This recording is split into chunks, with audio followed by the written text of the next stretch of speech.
Let's talk about ADHD. Have you ever been called distracted or too hyper? Many people think it's just bad behavior, but it's actually something more.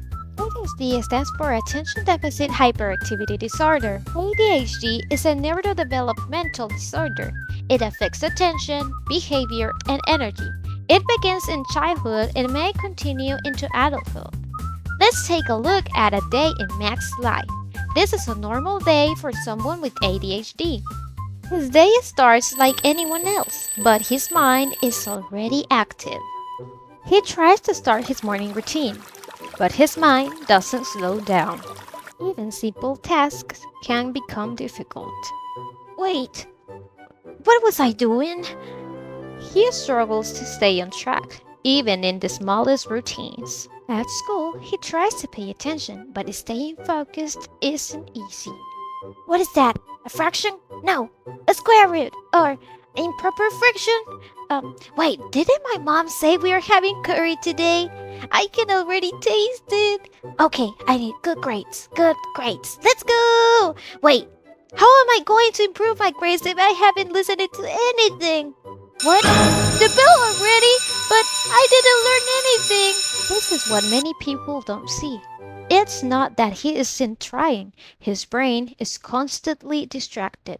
After a long day at school, he finally sits down to do his homework. Okay, let's do this. I just need to finish this homework. Wait, why is my desk so messy? I will just clean a little. Oh, I forgot I had this. No! What time is it? What? It's almost you! This is what many people don't see. ADHD is more than a distraction. It might look like he doesn't care, but he actually does. He just struggles to stay focused. ADHD principal symptoms are inattention, hyperactivity, impulsivity, hobby hopping, and stimming. Inattention makes it difficult to stay focused, follow instructions, or remember important things. Hyperactivity can look like constant movement or feeling restless even when sitting still. Impulsivity means acting without thinking, like buying things you don't need or having difficult waiting. Hobby hopping is the tendency to dive intensely into a new interest, only to lose all motivation for the shortly after. For those with ADHD, it's often driven by the brain's search for dopamine. Stimming is any repetitive physical movement or sound used to manage emotions and sensory input. While often associated with autism, it is very common in people with ADHD. For example, leg shaking or bouncing, pacing, repeating words, phrases, or movie dialogues, chewing on pen caps, lining up items, and the happy food dance.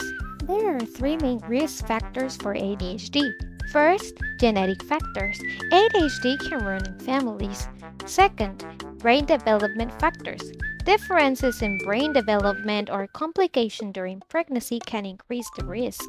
And third, environmental factors, things like exposure to toxins, alcohol, and tobacco during pregnancy, or high stress at home. These factors don't cause ADHD by themselves, but they can increase the chances. ADHD is diagnosed when symptoms appear in childhood and in more than one setting, like home and school. ADHD is diagnosed through several steps. First, a clinical interview is done to understand the person's symptoms and daily behavior.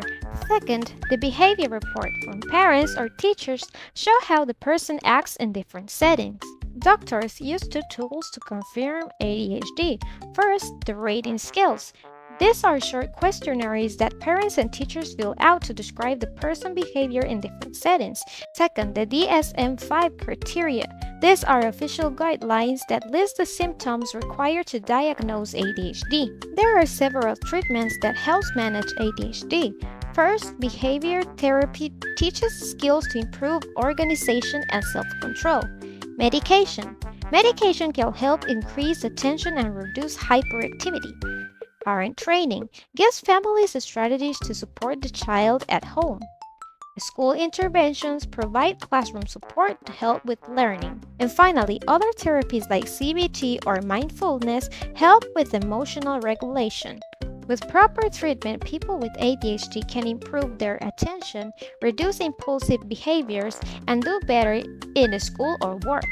They also can develop better emotional control, stronger relationships, and higher self esteem. It's important to remember that ADHD is not caused by bad parenting, and it's not laziness. ADHD is a real neurodevelopmental condition, and with understanding and support, people with ADHD can succeed and live healthy. Thank you for watching. I hope you enjoyed this video and see you next time.